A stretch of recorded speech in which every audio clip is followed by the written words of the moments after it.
You lied to me. Lily's voice didn't shake. It never shook. But her hands pressed flat against the ranch ledger she'd spent 11 days bleeding over those were shaking. Every morning you fixed those fences. Every evening you ate with those men. And the whole time you owned every inch of ground they were standing on. She stepped back. I trusted a cowboy.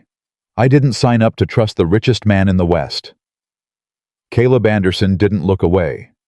He never did. I know, he said quietly. That's the part I can't take back. If that moment hit somewhere deep, stay with us. This story will earn every minute you give it. Watch to the very end, and tell us in the comments, what city are you watching from tonight? The wagon that carried Lily Bennett up the mountain road to Anderson Ridge Ranch hit a rut hard enough to slam her suitcase against her ribs, and she didn't make a sound. She'd learned in the 3 years since her family's land had been taken by men with smooth words and fraudulent papers that making sounds when things hurt only invited people to look at you. And Lily Bennett was done being looked at by people who thought her pain made her manageable. She held the suitcase on her lap the entire ride. Not because there wasn't room to set it down, because inside it was everything she currently owned. 2 changes of clothes, a folder of references, her mother's small leather journal, and a photograph of her family standing in front of a farmhouse that no longer belonged to them. You didn't set down everything you owned just because the road got smoother. The ranch came into view around a long bend, and she took it in without expression. Sprawling. Solid. The kind of property that had been built by someone who intended to outlast everything around them. Fences running in every direction, neat and purposeful. A main house of stone and weathered wood, 2 stories, serious. Outbuildings fanning out like spokes. Beyond all of it, grazing land rolling toward the mountains in long gold waves. She looked at it the way you look at a job, nothing more. The wagon stopped near the front entrance, and she was down before the driver offered to help. A ranch hand. Nearby glanced at her, read something in her face, and looked away. Good. She walked through the front door and found the records room without asking anyone where it was. Second door on the left, the only room that smelled like paper that had been sitting too long. She stood in the doorway and looked at the chaos inside. Filing cabinets with drawers left half open. Ledger books stacked without order.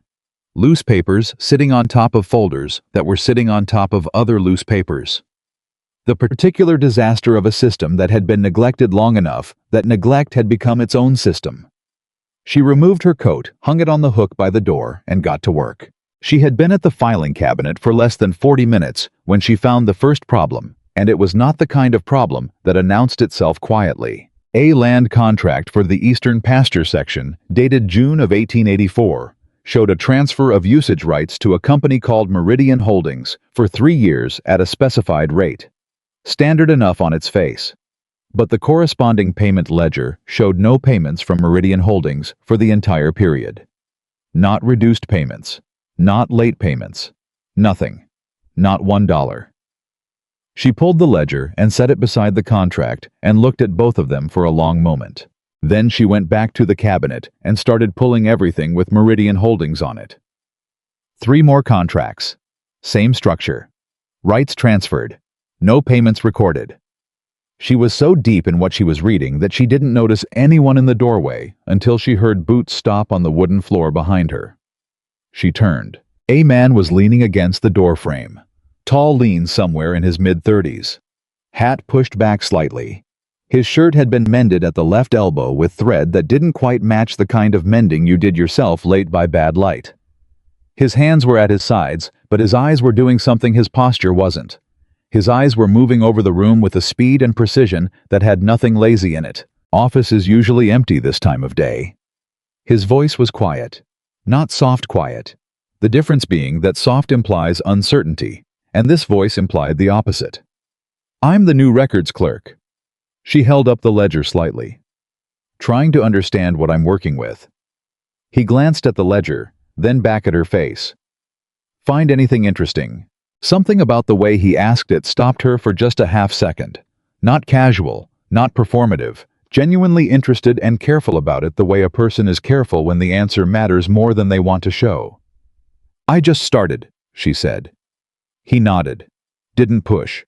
Didn't introduce himself. Just pushed off the doorframe with one shoulder and was gone. She looked at the empty doorway for a moment longer than she needed to. Then she turned back to the files. His name was Caleb. Just Caleb, the kitchen woman told her the next morning, as if that covered it. He worked the property, fixed what needed fixing, knew the land better than anyone on the ranch. Last name, Lily asked. Anderson. The woman said it the way you say something everyone already knows. But nobody calls him that. Lily filed it away and went back to the ledgers. The ranch ran on a visible hierarchy she was still mapping. Gerald Holt, the operations manager, was the loudest point of authority. The kind of man who wore confidence, the way some men wore expensive boots entirely for other people's benefit. He'd welcomed her the previous afternoon with a tour that was really a performance, explained what he wanted from her, and made clear in a way almost too smooth that she should bring any findings directly to him before doing anything else with them. Chain of communication, Holt had said, smiling the smile of someone who used smiling as a tool. Important on a property this size. Below Holt were two assistant managers, Doyle and Pratt, younger men, who seemed to form their opinions by watching Holt's face first. And below them, the working hands. A dozen men who rose before dawn and came in after dark, and ate quickly, and didn't waste words. Caleb moved among them, but not quite like them. Not because he held himself apart. He didn't seem to do that. He worked harder than most of them, she'd noticed. Harder than all of them if she was honest about it. Already mounted at dawn when the others were still pulling on boots. Still moving at dusk when the others had already come in. But when something needed deciding, the hands didn't go to Holt. They went to Caleb. Quietly, the way you go to someone whose answer you've already half decided to trust. And whatever he said seemed to settle things. She noticed on her second day. She told herself it wasn't her business. She went back to the ledgers. The second problem appeared on day 3, and this one made her hands go still on the drawer handle. 3 documents she had inventoried on her first evening were gone, not misfiled. Gone. She checked twice. Then again. Went through every adjacent folder. She had a habit, almost compulsive, forged over years of working with records that had been interfered with, of writing every document's details in her own journal before touching anything officially. So she knew with absolute certainty what had been there. And she knew with absolute certainty it wasn't there now. She crossed the hallway and knocked on Holt's door. Some documents have been removed from the filing cabinet. She kept her voice level. Land contracts for the northern grazing sections, 1882 and 1883. Holt arranged his face into something like concern. Removed by whom? I don't know. They were there my first evening. Could you have misfiled them yourself? The question was delivered pleasantly. It was still an insult. No, she said. Holt made a note and told her he'd look into it. The way he said it made clear he had no such intention. She walked back to the records room and stood at the filing cabinet and thought. Then she heard the specific sound of Caleb's boots in the hallway. She'd already learned the rhythm without meaning to 3 steps and a pause, and he appeared in the doorway. He looked at her face. Not her expression. Her face. The way you look at someone when you're reading something more specific than mood. Something's wrong, he said. Documents are missing. 3 contracts from the early land grants. I had them my first evening. They're gone. A pause. You kept your own record of what was there. I always do. His eyes moved to the filing cabinet. Something in his expression changed, not surprise. Something older and more tired than surprise. What was in them? He asked. Land grants for the northern grazing sections. Original title assignments. She watched him. If someone removed them and substituted forgeries later, the title chain breaks. A new claimant could argue the original ownership was never properly established. Yes, Caleb said. They could. She looked straight at him. You know about title chains. He held her gaze. I've seen land disputes before. On this ranch specifically. He didn't answer that, which was itself an answer. Who has access to this office? She pressed. Holt, Doyle, Pratt, house staff, but they wouldn't know what to take. A pause. Me. You're telling me you had access? I'm telling you the list of who had access. Those contracts were there yesterday morning. I can tell you that specifically because I came in looking for something else and saw them. She stared at him. A ranch hand who knew exactly which specific contracts existed in a filing cabinet he had no formal reason to be reviewing. A man who understood title chain theory without blinking. "Why are you being this straightforward with me?" she said. "You don't know me." Something moved across his face. Not quite a smile. Something more complicated halfway between recognition and regret. "Because you're not going to stop looking," he said. "And somebody needs to know what you're walking into before you walk all the way into it." She thought about that all evening. She thought about it while she ate alone, while she wrote in her journal, while she lay in the dark listening to the ranch settle. She was still thinking about it when she rose before dawn and went back to the records room with a lamp. The eastern fence line was visible from her window. In the gray pre-light, a single rider moved along it. She recognized the posture before she could see any detail. Caleb. Before anyone else. As always. She watched him for a moment. Then she turned back to the files. At 7:30, Holt appeared. Already fully dressed coat, buttoned the complete performance of authority assembled before breakfast. "Early start," he said with the warmth of a man who wants to seem pleased and is actually measuring. "There's a lot to go through." Eyes on the ledger. "Finding anything that needs my attention." She looked up, held his gaze exactly as long as a woman with no suspicions would hold it. "Some timing inconsistencies I'm still tracing. Nothing I can draw conclusions from yet." "Good," he smiled. "Don't jump ahead of the evidence." "I never do," she said. After he left, she sat very still. She had not mentioned the missing contracts again. She was waiting to see whether he would. He hadn't. That told her everything she needed to know about Gerald Holt. It was on that same morning, 2 hours after Holt left her office while she was deep in the Meridian Holdings payment records, that she found the name. Morrison and Crane. A payment from the ranch operations account. November 1884. Legal consultation, land title matters. She sat back slowly. Morrison and Crane. She knew that firm. She had been 24 years old the day her father's attorney had recommended them. The attorney who'd advised her father to sign the revised deed. Who'd sat across the table with a stack of official papers and a reassuring voice and told them it was standard procedure. He had been a Morrison and Crane man. Her hand stayed steady on the pen. She made it stay steady. She wrote the name down, but the cold that moved through her was not professional. It was personal. 7 years of personal. Someone on this ranch was connected to the same network that had taken her family's land. She needed to know how deep it went. She needed to know now. She found Caleb at the water trough at midday, working on a pump with both sleeves rolled up, and she didn't slow down when she approached. "I need to talk to you, not here." He glanced up, read her face. "East fence, Creek Bend, 1/4 mile. Go now, I'll follow." She went. He arrived 8 minutes later, which told her he'd found a reason to leave that wouldn't draw attention. "Morrison and Crane," she said before he'd fully stopped walking. "There's a payment to them in the ranch accounts. November 1884. Legal consultation on land title matters." She watched his face. "That firm handled the fraud that took my family's property 7 years ago." Caleb went very still. Not the stillness of a man who is surprised. The stillness of a man who has just heard a piece of information he feared he might hear and is now deciding what it changes. "Tell me about Meridian Holdings," she said. "And the other 2 companies. All of it. Right now." He looked at her for a long moment. Something behind his eyes made a decision. "Meridian Holdings, Harlow Land and Cattle, Western Range Associates," he said. "All 3 owned by a man named Victor Aldridge, land broker out of Helena.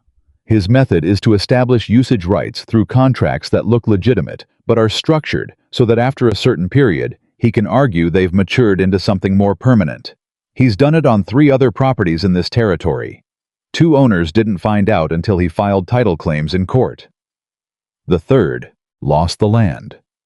And Anderson Ridge Ranch is next, Caleb said quietly. Has been for 2 years. The contracts are approaching the window where he can file. She was very still. Holt. On Aldridge's payroll from the start. Doyle and Pratt as well, most likely. She stared at him. Everything she'd found in 3 days, the missing contracts, the Meridian payments, the Morrison and Crane connection, suddenly had a shape. A specific, deliberate, almost surgical shape. You've known this for 2 years, she said. Why hasn't it been stopped? Because proving it requires the original grant documents. And the documents kept disappearing before anyone could... He stopped. Before anyone could what? He held her gaze. Before anyone could do what you've done in 3 days. The creek ran past them. A bird called somewhere above. Why didn't you bring in a territorial agent, a lawyer with authority? Aldridge has connections to both. I needed someone from outside his network, someone who could come in without drawing attention and build a documented case before his people understood what was happening. He paused. Someone good enough to find it and careful enough not to tip them off. She went very quiet. The shape of it was becoming clear. Too clear. You knew about me, she said, before I arrived. He held her gaze and didn't look for an easier place to put his eyes. The recommendation to Holt came through channels I control. Channels I control. She heard those 3 words the way you hear something that reorders the room you're standing in. You're not a ranch hand, she said. He said nothing. You are not a ranch hand. Her voice was flat now, certain. He stood before her in his worn clothes, his mended shirt, his calloused hands, and he didn't look away, didn't deflect, didn't reach for a softer version of what was true. My name, he said, is Caleb Anderson. She had seen that name. On the property surveys. On the original grant documents before they disappeared. On every piece of foundational paperwork this ranch was built on. Anderson Ridge, she said. Yes. You own it. I own it. The silence that followed was not empty. It was full of every conversation they'd had, every careful exchange. Every moment she'd thought she was reading a ranch hand and had been reading something else entirely. Full of the 10 days she'd spent building trust with a man who had engineered her presence here without telling her who he was. The anger came up clean, not hot, cold, the useful kind. You brought me here under false pretenses, she said. You watched me work through this. You let me come to you with what I found. You let me trust you. And you did all of it without once telling me the truth about who you were. Yes. You don't even try to defend it. There's no defense that makes it right. Then why should I believe anything you've told me? Because everything I've told you about Aldridge and the contracts and what's at stake, every word of it is verifiable in the records you're already holding. You don't need my word for a single fact. You can confirm all of it yourself. That's not what I'm asking. I know. A pause. You're asking whether I'm the kind of man who uses people. She said nothing, which was the same as saying yes. He looked at her with the steadiest eyes she had ever seen on a person who was in the wrong. I've hidden who I am on this ranch for 2 years because I believed it was the only way to understand what was happening on my own land. And it was useful. I saw things, learned things that the owner of this property never could have. But I built all of it on deception, and deception has a cost. I understand that. Do you? You understand it better than most. His voice was quieter now, not soft, careful. What was done to your family was built on deception too. Someone hid who they really were and what they were really doing, and your family paid for it with everything they had. The air shifted. She hadn't expected him to say that, to put those 2 things side by side, that plainly without using it as a defense, just as a fact, he was willing to hold alongside what he'd done. That's not the same thing, she said. What was done to my family was done to steal from them. You claim you were hiding to protect what was yours. Yes, the goal matters, I believe that. But the goal doesn't make the method right. I should have told you from the start. I made a calculation, and the calculation was wrong, and I'm not going to dress that up. She stood very still. The creek, the mountains, the cold, clean air between them. "What happens now," she said finally, "is your call." "No." She looked at him directly. "It isn't. It's mine." He waited. "I could leave," she said. "I have my own documentation. I could take it to a territorial agent I trust and walk away from this place entirely. That would be a reasonable choice." "Yes," he said. "It would be. Or I finish what I started." Her voice was steady, certain. "Because the workers on this ranch have been cheated. Because the land is being stolen through the same methods that took my family's home. Because the man behind it is connected to the people who destroyed everything my father built." She picked up the folder of notes she'd carried to the creek. "Those reasons have nothing to do with you. They existed before I knew who you were, and they exist after." Something moved across his face, not relief. Something quieter and more real than relief. "Then we start now," he said. "We already started," Lily said, and she turned and walked back along the creek toward the fence line, toward the ranch, toward the work that was still unfinished, with the cold fury still clean in her chest, and her mind already 3 steps ahead and behind her. The sound of Caleb Anderson's boots on the ground, that was his following the woman who had just decided on her own terms that she wasn't finished yet, and neither God help anyone who stood in their way, were they? They worked through the night. Not together, not at first. Lily went back to the records room, and Caleb disappeared into the main house through a door she hadn't paid attention to before, the one at the far end of the corridor that she'd assumed was a storage room. She didn't ask where he was going. She wasn't ready to ask him anything that wasn't strictly necessary. What she was ready to do was work. She spread every document she had across both desks and the floor between them and started building a map. Not a real map, a paper one. Dates on the left. Contract names across the top. Payment records down the right margin. And in the middle, a growing picture of exactly how Victor Aldridge had been dismantling Anderson Ridge Ranch from the inside, one quiet transaction at a time. It was meticulous work. The kind of work that required you to hold 3 things in your mind at once while tracking a 4th with your pencil. Most people found it tedious. Lily found it steadying. When everything else felt uncertain, when the ground under you had shifted so many times in a single day that you couldn't trust your own footing. There was something almost comforting about numbers that didn't lie. About dates that stayed where you put them. About a paper trail that once you could see it clearly couldn't be argued away. She had been at it for 2 hours when she found the payment. A single entry. November 1884. Not to Meridian Holdings. Not to Harlow Land and Cattle. A payment from the ranch operations account to a law firm in Helena, Morrison and Crane for what the ledger described as legal consultation land title matters. She sat back. Morrison and Crane. She knew that name. She'd been 24 years old when her father's attorney had recommended they seek outside counsel on a complication with their property survey. The firm he'd recommended had been Morrison and Crane. The attorney who'd handled their case, who'd advised them to sign the revised deed agreement, who'd told her father it was standard procedure, he had been a Morrison and Crane man. Her hand was steady on the pencil. She made herself keep it that way. So Aldridge used the same firm. That wasn't evidence of anything by itself. Morrison and Crane was a large operation, and not everyone who worked there was corrupt. But it was a thread, and threads were how you unraveled things. She wrote it down. She kept going.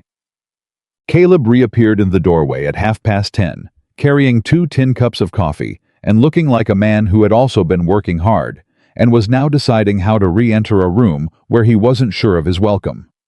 She didn't look up from the ledger. Set it on the corner.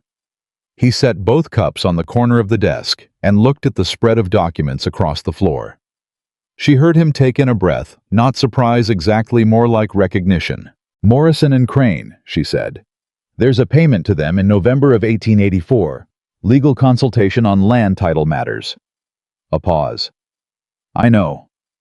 They handled the contract fraud that took my family's land. Another pause. Longer. I know that too. She looked up then. He was standing in the same posture he always stood in, but something in his face was different. He looked like a man bracing for something he deserved. How much do you know about what happened to my family? She asked. Enough to understand why this particular fight matters to you in a way that goes beyond professional obligation. That's a careful answer. It's an honest one. She held his gaze. Did you know about Morrison and Crane's involvement in my family's situation before you arranged for me to come here? Yes. The word dropped into the room like a stone. So you brought me here, she said. Not just because I'm good at this work. You brought me here because you thought I had a personal reason to want Aldridge's network exposed. Both things are true. That's manipulation, Caleb. Yes, he said quietly. It is. She stood up from the desk. Not out of anger, the anger had moved somewhere deeper, somewhere that would require more space than this room to fully examine. She stood because she needed to be on her feet for this. You need to understand something about me. I don't do this work because I want revenge. I stopped wanting revenge a long time ago because revenge doesn't give anyone their land back, doesn't bring anyone's father back. She picked up the ledger. I do this because it's the right thing to do. Because somebody has to sit in rooms like this and find the threads and pull them until the whole rotten thing comes apart. That's the only thing that actually helps anybody. I know. Then stop using my history as a lever. If you want my help, ask for my help. Straight. He was quiet for a moment. When he spoke again, his voice had dropped further, not in volume, but in register. Something stripped back. I want your help. Not because of what happened to your family, because you're the most capable person I've found in 2 years of looking, and what's at stake here is real, and I don't think I can finish this without someone who sees it as clearly as you do. A pause. That's straight. She looked at him for a long time, looked at the way he stood there, and took the full weight of being looked at without flinching, without performing humility, without reaching for an easier version of himself. Fine. She sat back down. Then sit down and tell me everything you haven't told me yet. All of it. Because I am not walking into another conversation with missing information. He sat down in the chair across from her, and he talked for the next 2 hours, and she listened. What she learned reshaped everything. Caleb had inherited Anderson Ridge from his father 6 years ago. Not a clean inheritance. His father had been ill for the last 2 years of his life, and during that time, Gerald Holt had been brought on as operations manager by a business partner his father trusted. By the time Caleb arrived to take full control of the ranch, the arrangement with Meridian Holdings was already in place. One contract seemingly legitimate for a small section of eastern grazing land. He'd questioned it. Holt had produced paperwork records of verbal agreements made during the elder Anderson's illness. It looked right. Caleb, who was 30 at the time and still learning the full scope of what he'd inherited, had accepted the explanation and moved forward. 18 months later, the second contract appeared. Harlow Land and Cattle. Different company name, same structure. He'd started paying closer attention. By the time he understood the pattern, he'd also understood that Holt was not going to be dislodged by a confrontation. The man had too much paperwork, too much fabricated history. Too many people in the territory who could testify to the legitimacy of the arrangements because they'd been fed the same story. A direct challenge would end in a legal fight that Aldridge, with his Helena connections and his Morrison and Crane attorneys, was positioned to win. So Caleb had done what his father had always told him. Smart men did when they were outgunned frontally. He'd gone around the side. He'd stopped being the owner, dressed down, started working the ranch the way he'd worked it as a boy before money had any meaning to him, kept his ears open and his mouth shut, and started building his own record of what was happening. For 2 years, Lily said. For 2 years. Living on your own land like an employee. Living on my own land, like someone who's trying to save it. She thought about that. She thought about what it would cost a person, what particular kind of discipline and patience it would require to watch their own property being hollowed out from the inside and not react. To see the men who worked for you being underpaid and overworked while the operations manager pocketed the difference, and to fix fences and mend shirts and say nothing. The workers. They've been shorted on wages for at least 14 months. I found the original payroll records, the real ones. Holt runs 2 sets of books, the one he shows the workers and the one that shows what they're actually owed. His jaw tightened. Good men. Men who've worked this land for years. Their families are counting on what they earn here. It was the first time she'd heard something that wasn't controlled in his voice. Just for a moment. Just enough. That's why you couldn't just walk away and fight it in court. It wasn't only about the land. The land matters. But no, it wasn't only about the land. She looked at the documents spread around them. Then we build the full case. Not just the fraudulent contracts, the payroll theft too. Both sets of books into evidence. The connection to Morrison and Crane. Everything Aldridge has run through this ranch, every thread. That's going to require getting into Holt's private files, Caleb said. The second set of payroll books is in his desk, locked. Can you get the key? I can get into the desk. Whether that counts as getting the key is a philosophical question. She almost smiled. Almost. I'll leave the philosophy to you. How long do we have before Aldridge moves? Caleb's expression sobered. He was in Helena as of last week. My source there says he's been meeting with Morrison and Crane about filing a title claim. My estimate is 3 weeks. Maybe 4 if we're fortunate. 3 weeks. She looked at the documents again. Looked at how much she'd found in 4 days with incomplete access. Then we work faster. The next morning changed the temperature of everything. Lily arrived at the records room at first light and found Doyle standing inside it, not looking through the files, standing in the middle of the room with his arms at his sides watching the door, waiting for her. She stopped in the doorway, read the room in a single sweep. Nothing visibly disturbed. Doyle's face arranged into something that was supposed to look friendly. "Morning, Miss Bennett." His voice was too even. "Mr. Holt wanted me to let you know he'll need your preliminary report by end of week. He asked me for a report by the end of the month," she said. "We discussed it specifically." "He's moved up the timeline." She held his gaze. "Why? Ranch business. Things move fast sometimes." Doyle glanced at the filing cabinet. "He also wanted to know if you'd finished inventorying the Eastern Section files." "I'm working through them. Specifically whether the Meridian contracts are all accounted for." She didn't blink. She didn't change her expression by a single degree. "I'll include everything in the report." Doyle nodded. Didn't move toward the door. "Is there something else?" she asked. Mr. Holt also thought it might be a good idea if you ran any questions directly through him, rather than, he paused, other ranch personnel. She understood exactly what that meant. Someone had seen her talking to Caleb at the creek. Or someone had seen Caleb coming to the records room. Or both. "Of course," she said pleasantly. "That makes complete sense." Doyle finally left. She waited until she heard his boots on the stairs before she crossed to the window and watched him go. He walked straight to the main house without pausing. Went inside. She had perhaps 20 minutes before Holt adjusted whatever his next move was going to be. She went straight to the most critical items on her list, the ones she hadn't copied into her own journal yet, and started working as fast as she'd ever worked in her life. She found Caleb at the water trough again.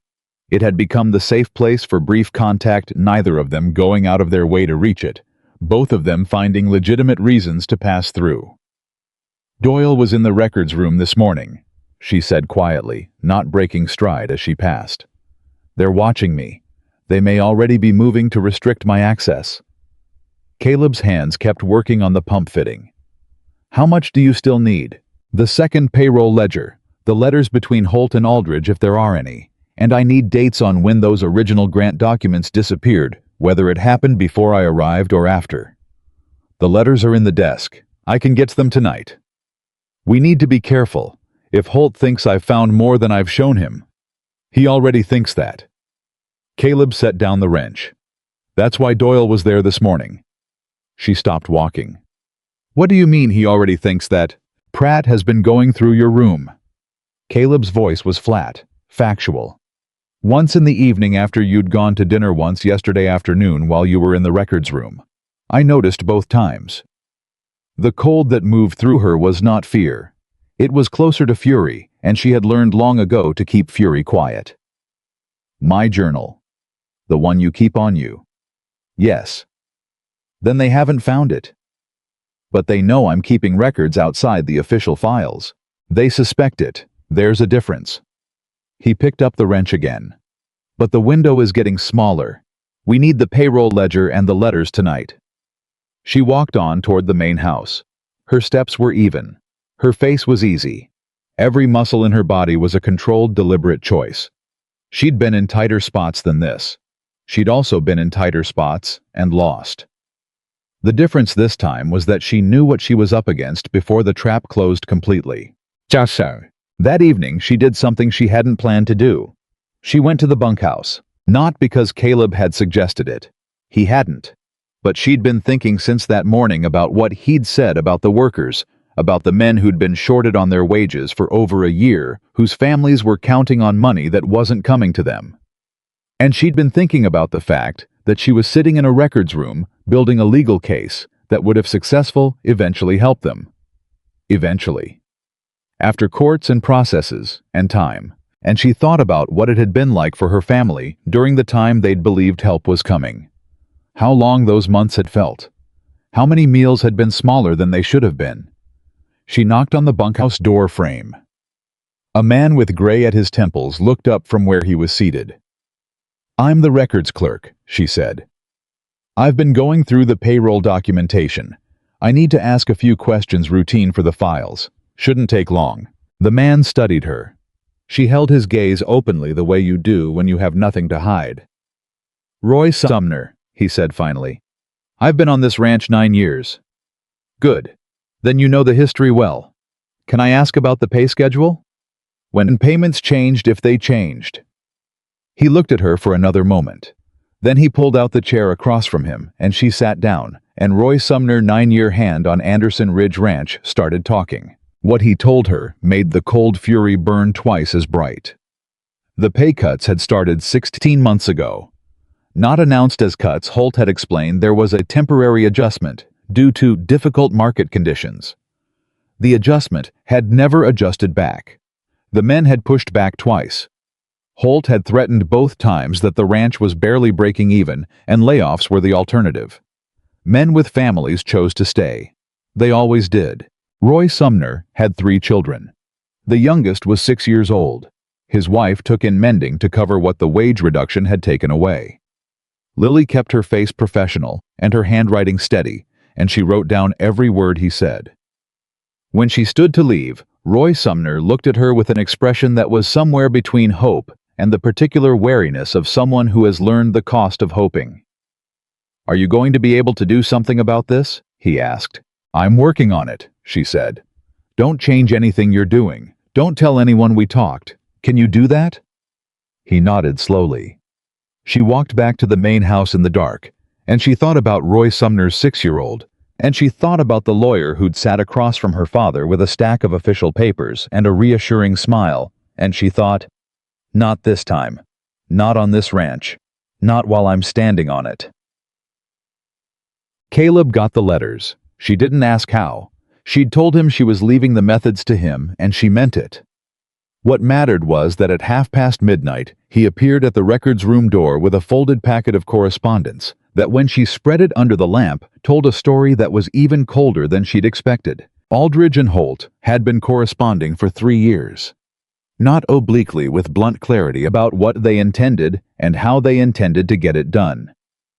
The legal language was careful the way practiced criminals are always careful, but the meaning was not hidden. Anderson Ridge Ranch was to be acquired by establishing prior claim through the usage contracts supporting that claim with testimony from associated witnesses and filing through Morrison and Crane in the territorial court before the current owner could mount an effective challenge. The timeline was precise. The contingencies were mapped. There was even a paragraph discussing what would happen to the ranch hands after the transfer. A paragraph that made Lily's hands tighten on the paper because it made absolutely clear that every man currently working the land would be gone within 30 days of the filing. Roy Sumner, 9 years on this ranch, 3 children, a wife who took in mending, gone in 30 days. "This is enough," she said. "Combined with the contract analysis and the payroll records, this is enough to bring to a territorial judge." "There's one more thing." Caleb's voice was careful. She looked up. "The original grant documents, the ones that went missing from the filing cabinet, I know where they are." She waited. Aldridge has them. He took them out of Helena's county records office 6 months ago. I have a source who saw them in his office. He took original county records. He replaced them with forgeries. The originals are what he needs to make the title claim hold, because even with the Morrison and Crane attorneys, a judge who demands the original grant will find a document in Aldridge's possession instead of the county vault. Lily set the letters down. Let everything she'd just heard settle into place. So the documents we need to break his claim, she said slowly, are in Victor Aldridge's possession in Helena. Yes. Which means building the case here isn't enough on its own. Caleb's eyes were steady on hers. We need someone to go to Helena and get those documents back into proper hands before Aldridge files. The room was very quiet. You can't go, she said. If you leave this ranch right now, Holt will notice, and Aldridge will know something has changed. Whatever move he's been planning, he'll accelerate it. I know. And I can't go. If I leave, they'll go through everything in this room and destroy whatever I've built here before I get back. I know that too. She looked at him. He looked at her. Between them was the spread of documents and the lamp and the whole complicated truth of where they were. Who do you have in Helena? She said. Who do you trust there? One person. My father's former attorney, not Morrison and Crane, a man named Thomas Birch. He's older, semi-retired. But he's honest, and he knows the territory court procedures, and he knows what documents should look like. Does Aldridge know about Birch? Birch was never involved in the ranch's operations. He handled personal matters for my father. There's no connection on paper. She thought for a moment. Can you get a message to him without it going through the ranch's normal channels? Through Roy Sumner, Caleb said. She looked up sharply. Sumner's brother-in-law drives supply wagons into Helena twice a week, Caleb said. He's not connected to Holt or Aldridge in any way. I've trusted Roy with small things before he's never broken confidence. She thought about Roy Sumner sitting across from her in the bunkhouse. The 9-year man. The honest face. Write the message tonight, she said. I'll make sure it gets to Roy before dawn. Caleb nodded. He moved to take back the letters, but she held up a hand. I'm keeping copies. All of it. She had already started. He watched her write. Fast and precise her handwriting, even under pressure, which he had noticed about her from the first day, and which told him something important about the kind of person she was. There's something I need to ask you, he said after a while. She kept writing. Ask. When this is finished, when the case is built and the filing is stopped and Aldridge is exposed, what do you want? Not what happens to the ranch. What do you want? She stopped writing. She set the pen down. She looked at the document in front of her rather than at him. I want the same thing I always want, she said. I want the people who were robbed to get back what was taken from them. Roy Sumner's back wages. The other men's. The original title to this land sitting in the right hands. A pause. I want to know that this particular method, these quiet contracts and forged documents and stolen grants, gets closed off. Permanently. So the next family that Aldridge picks out doesn't end up where my family ended up. And for yourself, Caleb said. His voice was quiet but direct. What do you want for yourself? She picked up the pen again. I'll think about that when this is finished. He was silent for a moment. Then, fair enough. She went back to writing. He sat across from her in the lamplight and didn't push further, and the room held them both in the particular intimacy of people who are working hard on something that matters in the middle of the night, with the risk of everything still real and present around them. It was not comfortable. It was not easy. But it was in some way that she hadn't felt in a very long time, exactly where she needed to be. At 3 a.m, she found the final piece. She had gone back through the Morrison and Crane payment, the one from November 1884, and traced it forward. Not the firm's involvement in the title scheme, which she already understood. Something else. A name in the accompanying correspondence file that she had passed over 2 days ago without fully registering. A witness listed for the anticipated title claim filing.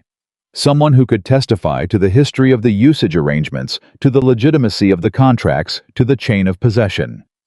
The witness was listed as a former associate of the ranch's previous management. The name was James Crail.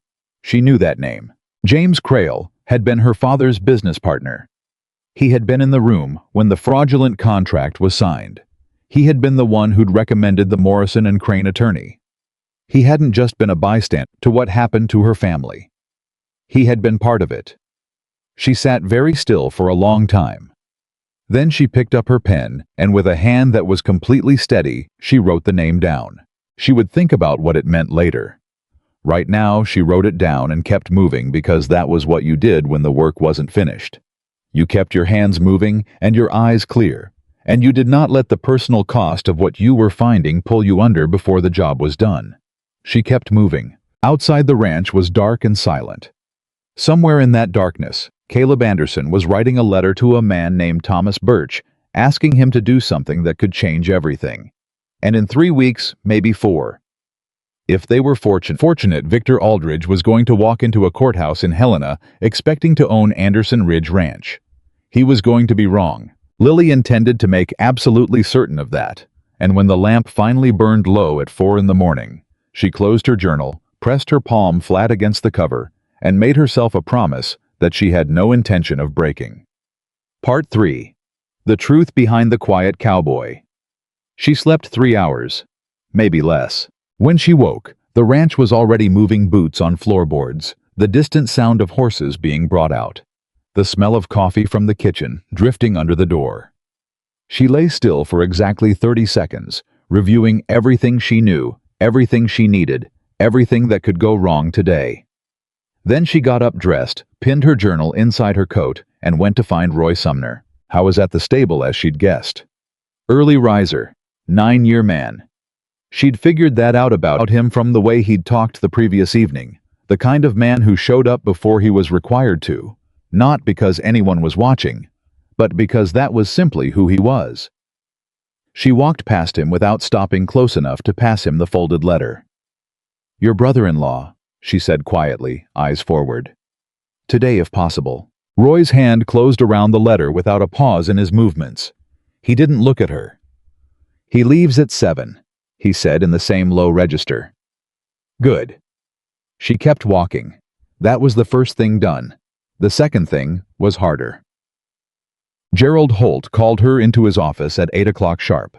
She had been expecting it since the previous morning, and she had spent part of her 3 hours of sleep deciding exactly how she was going to handle it. The office was the largest room in the main house, furnished with the kind of deliberate authority that men like Holt always surrounded themselves with heavy desk solid chairs, the visible suggestion of permanence.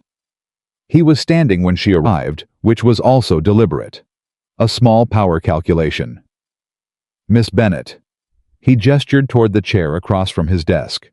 "Sit down, please." She sat. "I wanted to touch base about the progress of your work." He moved around the desk and sat.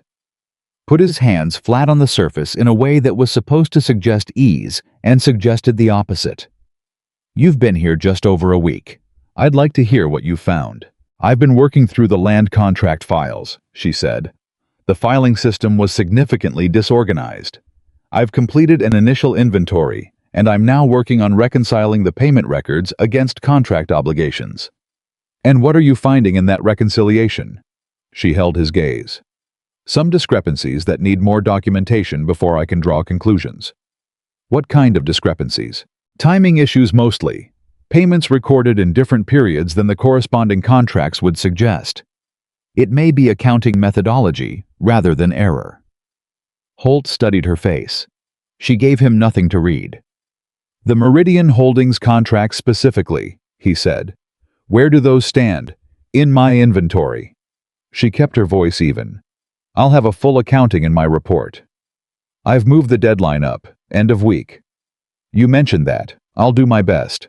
He leaned forward slightly, just slightly. "Miss Bennett, I want to be direct with you. This is a large property with complex operations. The records work here requires someone who understands that certain arrangements on a ranch like this don't always look the way they would in a city ledger. Handshake deals. Long-standing informal agreements. Things that got put on paper after the fact." He paused, letting that settle. "I want to make sure you're not seeing problems where there are simply informal practices." She looked at him. She took exactly the right amount of time to respond, long enough to seem like she was considering what he'd said, not so long that she seemed to be calculating. "I appreciate that context," she said. "It's helpful." He smiled the smooth smile. "Good. That's what I'm here for." She left his office and walked down the hallway and did not allow herself to feel what she was feeling until she was back in the records room with the door partially closed. Then she sat very still for a moment and let it move through her. The particular disgust of sitting across from someone who was in the process of stealing from the people around him and smiling about it. Who thought that a pleasant tune and the little friendly warning was enough to make a woman put down what she'd found and look the other way? She had met 100 men like Holt. She had never once looked the other way. She picked up her pen. At mid-morning, Doyle appeared in the records room. Not casually this time. He came in, closed the door behind him, and stood with his back against it. He was younger than Holt by 15 years, but his face had taken on some of Holt's practiced smoothness. He was learning the role. Learning how a man who serves a corrupt system carries himself. "I need to pull the Harlow land and cattle files," he said. "Mr. Holt needs them for a meeting." She looked at him. "All of them." "The contract copies, yes." She stood, moved to the filing cabinet, opened the drawer. The Harlow contracts were there, the copies she had deliberately left in place after making her own transcriptions. She lifted the folder, weighed it in her hand for just a moment, and handed it across. "I'll need a receipt," she said. "Standard procedure when documents leave the records room." Doyle blinked. "A receipt. For my inventory log. It's how I track what's in circulation.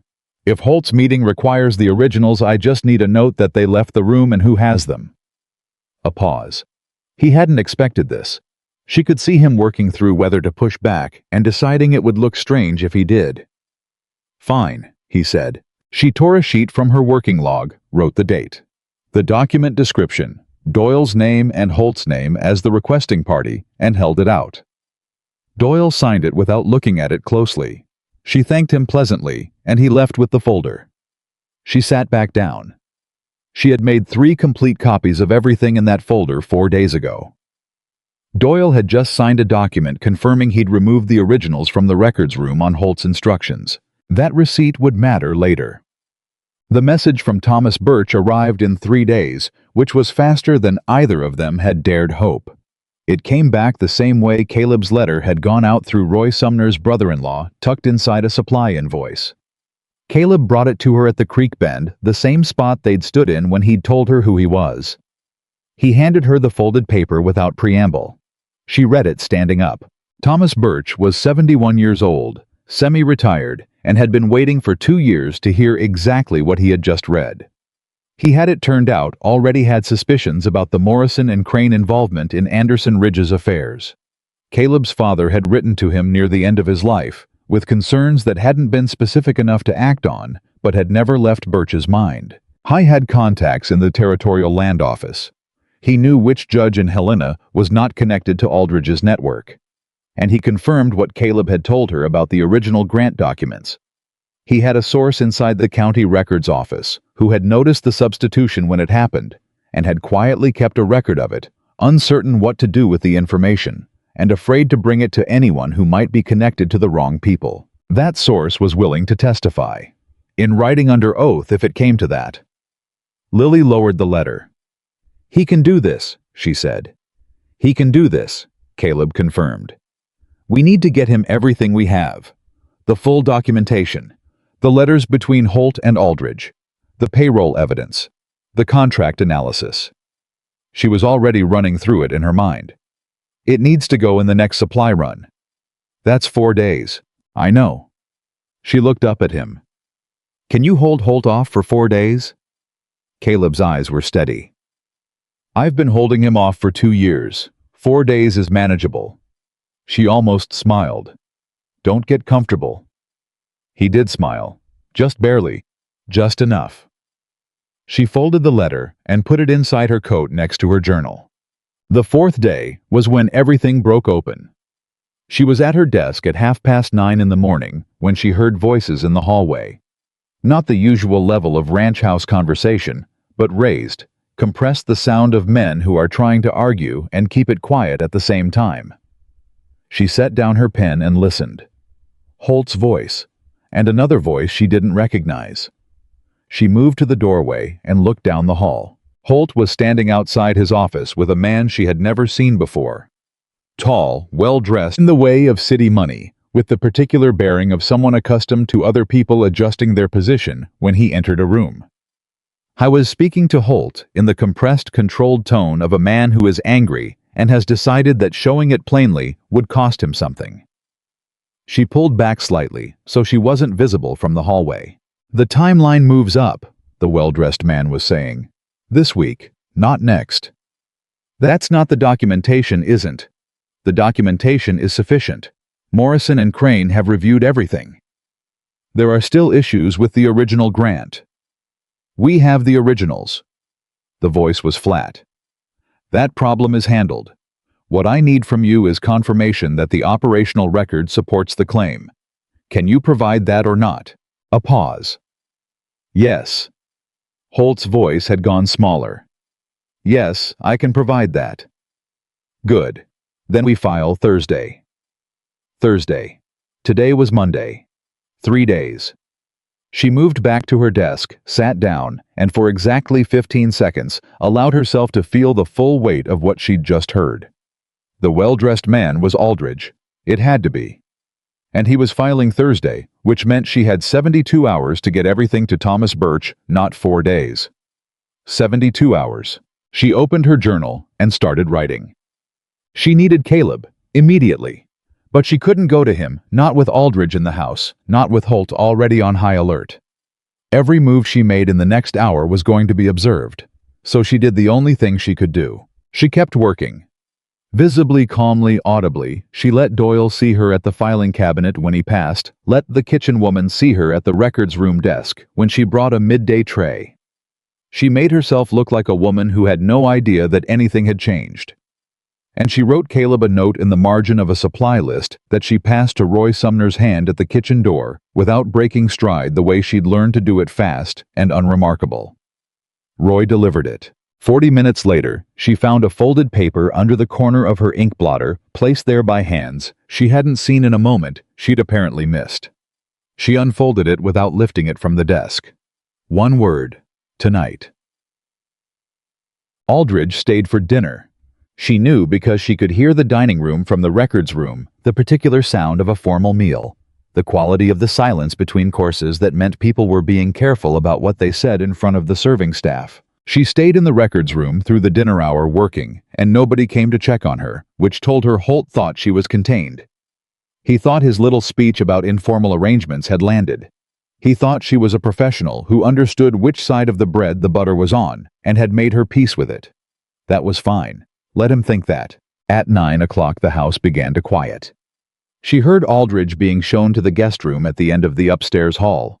Heavy footsteps, Holt's voice outside the door, the sound of it closing. Then Holt's footsteps descending.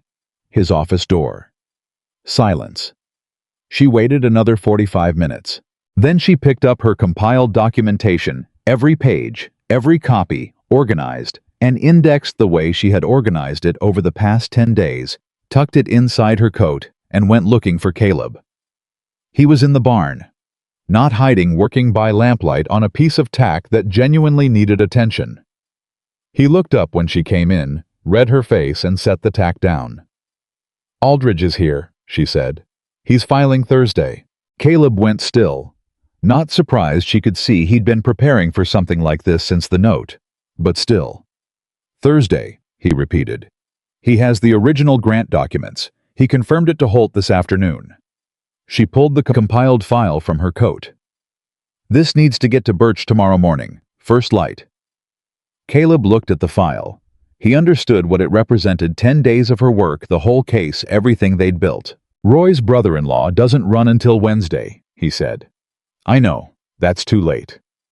She held the file out. "Is there anyone else?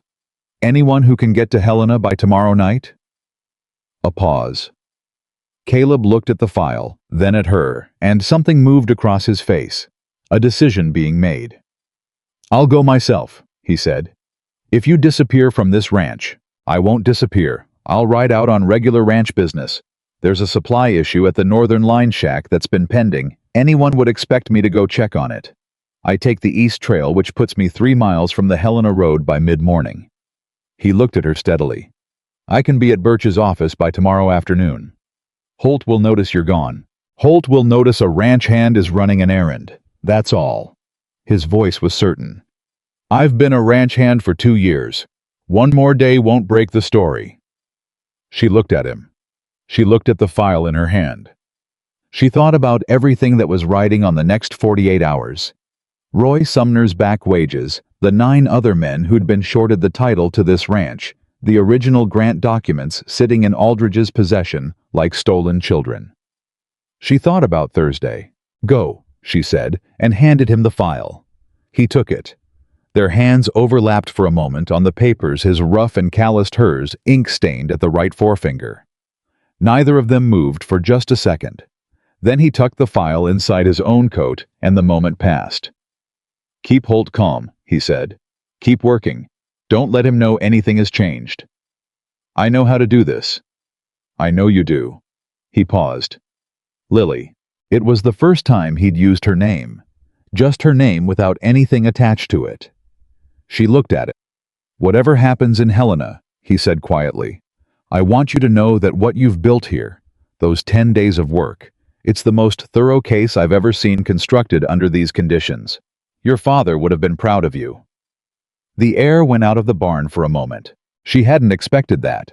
She'd prepared herself for many things over the past 10 days, but not for that said, that plainly by a man who had no reason to say it except that he meant it. She pressed her lips together, kept her chin level. "Ride fast," she said. He nodded once, and he was gone. The next morning was the hardest kind of morning, the kind where you have to perform ordinary behavior while extraordinary things are happening somewhere you can't see. She went to the records room at 7, worked with complete visible calm, answered Doyle's mid-morning check with the same measured professionalism she'd maintained all week, told Holt at noon that she expected to have a preliminary summary ready for end of week, which pleased him in a way that made her stomach turn. Aldridge appeared in the hallway twice. Both times she kept her eyes on her work. Both times she felt him notice her the way powerful men noticed women. They considered irrelevant briefly, assessingly, and then not at all. Good.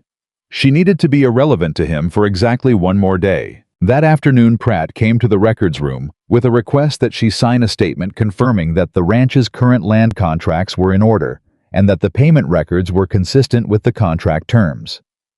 She read the statement twice, slowly. It was a prepared document. Typed, not handwritten. It had a signature line and a notary seal already stamped on it, which meant they'd had it prepared before they'd even asked her. She looked up at Pratt. "I can't sign this," she said. He blinked. Mr. Holt said, "My work isn't finished. I can't sign a statement confirming the accuracy of records I haven't fully reviewed. That's not how this works." She set the document back on the desk and turned it to face him. "When my review is complete, I'll provide a written summary of my findings. That's what I was hired to do." Pratt stared at her. His face went through several changes. "I'll tell Mr. Holt," he said. "Please do." He left with the unsigned document. She turned back to her files. Her heart was beating hard. She controlled her breathing and didn't let her hands shake because there was no room for shaking right now. Holt would come to her himself now, or he'd send Aldridge, and either way, the conversation was going to be different from any conversation they'd had so far. She needed to be ready. She had 45 minutes before Holt appeared in her doorway. He had Aldridge with him. This was the first time Aldridge had come to the records room, and his presence changed its dimensions, somehow made it smaller, filled it with a kind of pressure that she recognized from sitting across from men who held power and weren't accustomed to anyone pushing back against it.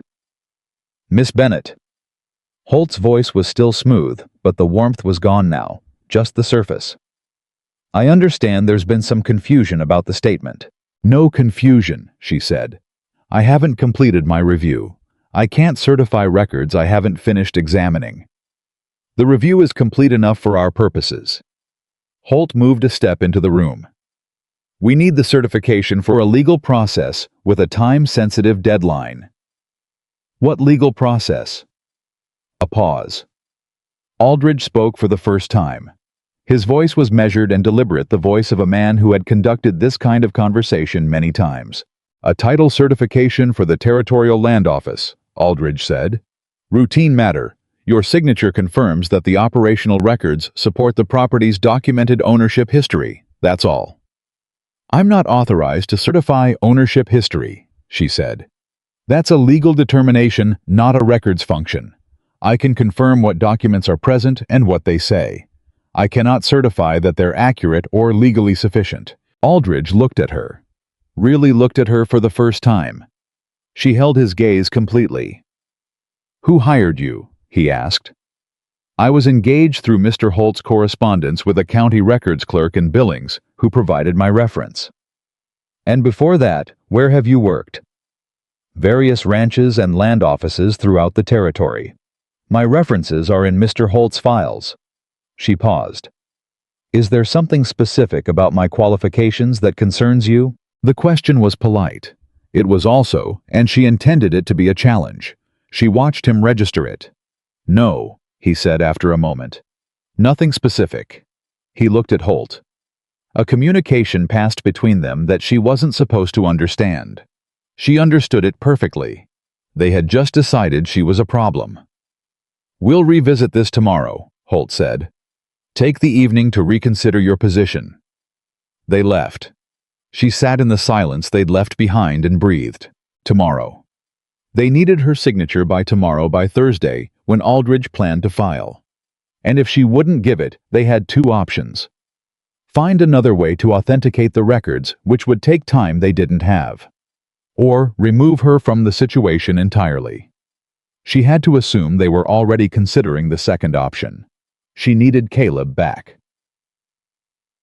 He came back at midnight. She was sitting in the records room, fully dressed, not pretending to sleep. She heard his boots, his specific rhythm, 3 steps, then a pause, which she'd learned without meaning to, over 10 days of listening to this ranch, and she was at the doorway before he reached it. One look at his face told her. Birch has it, Caleb said. All of it. He's already been to see the judge. She exhaled something she'd been holding since the previous morning. The judge agreed. Judge Harlan. Birch says he's been wanting a clean case against Aldridge for 3 years, but didn't have one. Caleb was still catching his breath from the ride. She could hear it, the controlled effort of a man who'd pushed hard to get back.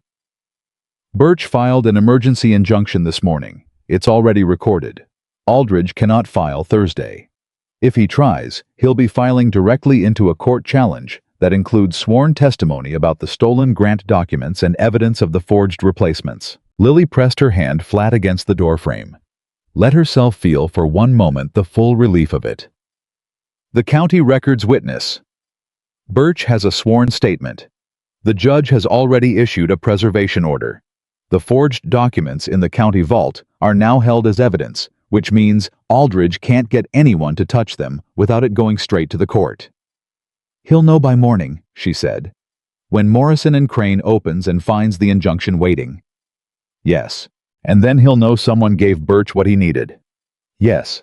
She looked at him. The midnight quiet of the ranch held around them. What does he do when he knows? She asked.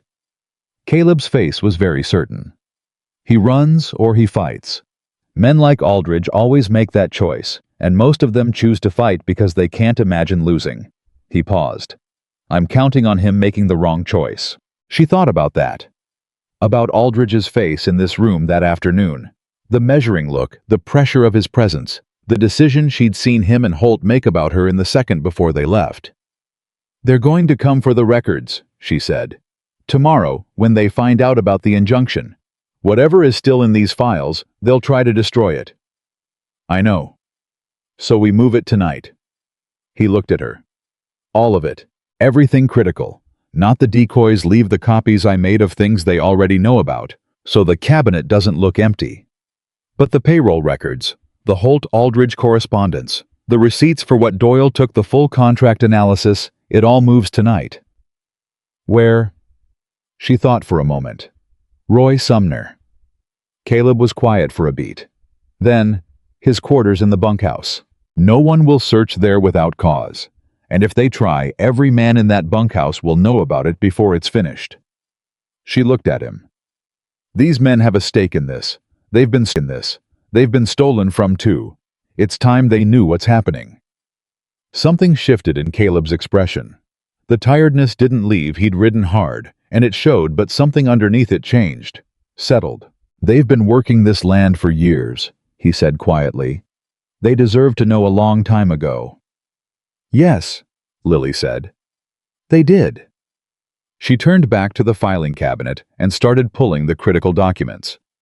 Caleb moved to help her without being asked, sorting and stacking with the efficient speed of a man who had been doing physical work his whole life and applied that same efficiency to everything. They worked side by side in the low lamplight, and she was struck not for the first time, but more sharply now with the injunction filed, and Thursday changed, and the shape of the ending finally visible by the strangeness and the rightness of the two of them in this room together. The woman who had lost everything and rebuilt herself from the ground up. The man who had owned everything and chosen to live like he owned nothing, because it was the only way to protect what mattered. She didn't say any of that. There wasn't time, and it wasn't the moment, but she thought it. There's something you don't know yet, she said as she pulled the final folder. He looked up. James Crail, she said. He's listed as a witness for Aldridge's filing. He's described as a former associate of the ranch's previous management. Caleb frowned. I know the name. He was involved with my father briefly, some kind of investment arrangement that fell through. My father ended the relationship. He was also present when my family's land contract was signed, she said. He recommended the Morrison and Crane attorney to my father. She held Caleb's gaze. He's been part of Aldridge's network for years, possibly longer than either of us has known. The silence that followed was the kind that has weight. Does Birch know? Caleb asked. He does now. I included everything I found on Crail in the documentation I sent. She closed the folder. When Aldridge's network falls, Crail falls with it. That's in the judge's hands. Caleb looked at her. There was something in his face she hadn't seen there before. Not respect, which had been there since early on, but something more particular. Something that recognized what it had cost her to be calm about a name that was connected to the worst thing that had ever happened to her. You wrote it down and kept moving, he said quietly. That's the only way to get to the end, she said. She picked up the stack of documents and tucked them inside her coat. Wake Roy Sumner, she said. Tell him what's happening, all of it. He deserves to hear it straight. Caleb nodded. She looked at the records room, the emptied cabinet, the decoy files left in careful order, the desk where she had spent 10 days of her life pulling apart a crime that had been 2 years in the building. She turned off the lamp. Tomorrow, Aldridge would get the news about the injunction. Tomorrow. Everything that had been hidden in the quiet workings of Anderson Ridge Ranch was going to come into the light. She walked out of the records room in the dark, moving forward, the way she always had, with both hands empty and her mind clear, and the absolute unshakable intention of finishing what she'd started, and not a single person on Anderson Ridge Ranch yet understood how completely the ground beneath them was about to shift. Part 4. A rich man who chose to stand with ordinary people. Roy Sumner didn't say anything for a long time after Caleb finished talking. He sat on the edge of his bunk, with his hands clasped between his knees and his eyes on the floor, and the bunkhouse was quiet around him. The other men asleep, breathing slow, and even unaware that the man sitting 6 feet away from them was in the process of understanding that everything he'd believed about his situation for the past 16 months had just been confirmed and named and documented. Then he looked up at Caleb. You're him, Roy said. You're actually him. Anderson. Yes, another silence. Roy's jaw worked for a moment. You've been here this whole time, working the fences, eating with us, and you knew what Holt was doing to our wages. I knew. I was building the case to stop it in a way that would hold permanently rather than what? Roy's voice wasn't loud. It was the voice of a man keeping something contained by sheer discipline. Rather than just telling us, rather than just fixing it, you had the power to fix it. Any morning you chose to walk into that office and say who you were. Caleb held his gaze. Yes, I did. Then why didn't you? Because if I had walked in without evidence, without a documented case, Aldridge would have filed his title claim and fought it in court, and with the original grant documents in his possession, and Morrison and Crane representing him. I would have been in a legal battle for years. The ranch might have survived. The workers' wage claims would have been lost in the process. Aldridge would have found another way. He paused. I needed it done right. All of it. At once. Roy stared at him. His hands were still clasped between his knees, but the knuckles had gone light. My youngest daughter needed new boots in February, Roy said.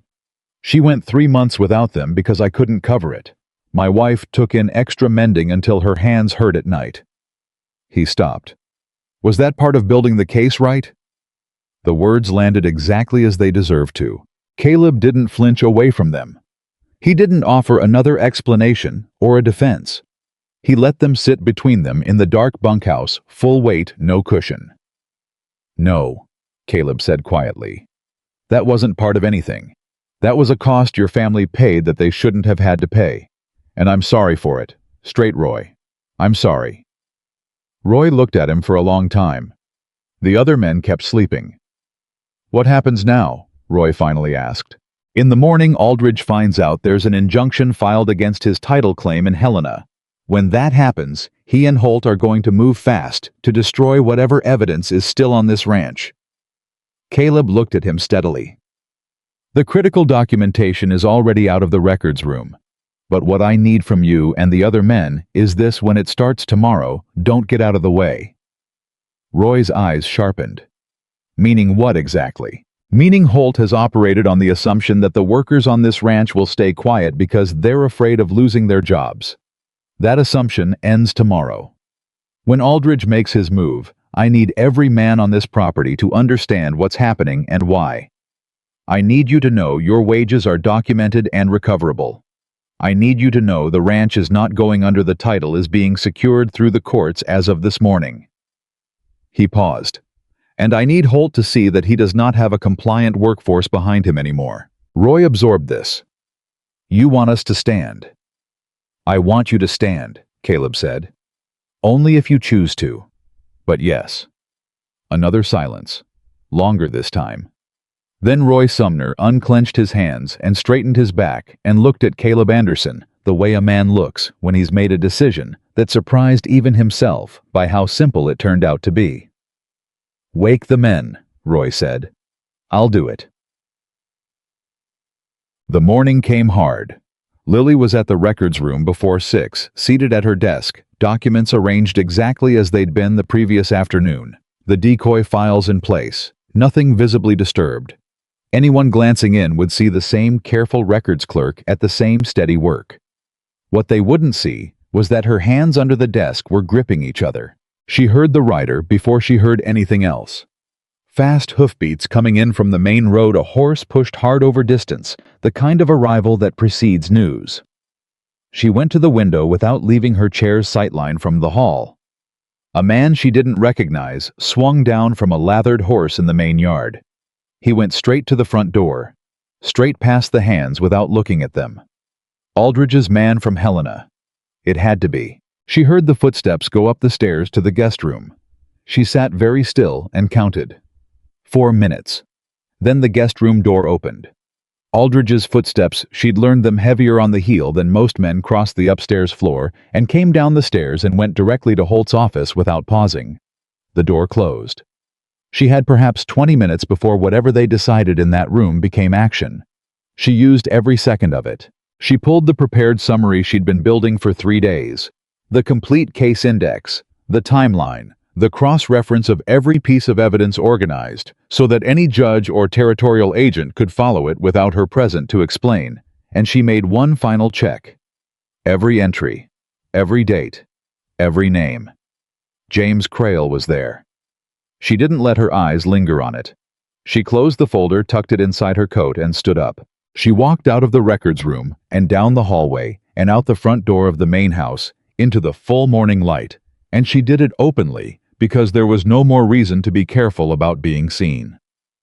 What she found in the main yard was not what she'd expected. The men were there, not working standing.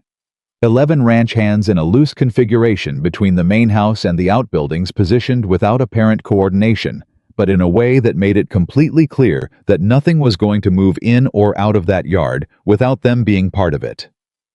Roy Sumner was at the front, slightly ahead of the others' arms at his sides.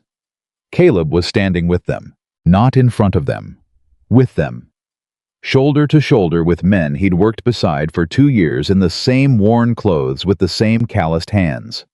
She understood that was a deliberate choice, and she understood exactly what it communicated. She walked across the yard and stood beside him. He glanced at her once. She gave him a small nod. He returned it. The front door of the main house opened. Aldridge came out first. He'd dressed fully, which surprised her. A man moving fast doesn't take time with his appearance, but Aldridge had. Which meant he'd made his decision in that office, and he was coming out ready to perform it with authority. Holt was 2 steps behind him. Doyle and Pratt behind Holt. Aldridge stopped when he saw the yard.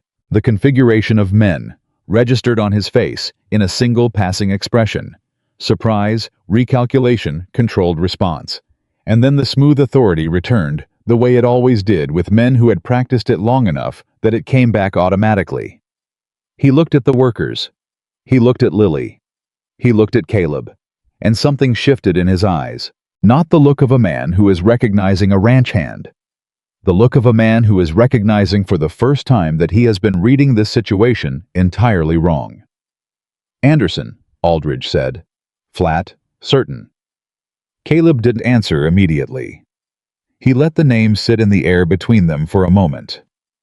"Aldridge," he said then.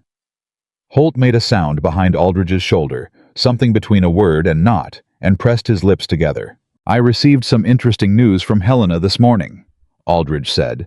His voice was still controlled. The voice of a man who has been cornered before and knows that the worst thing to do is let them see it. "It appears someone has been filing paperwork on your behalf. Thomas Birch has been practicing law in this territory for 40 years, Caleb said. He knows what belongs in a filing and what doesn't. An injunction based on stolen documentation, based on documented evidence of fraud, Lily said. Her voice was even.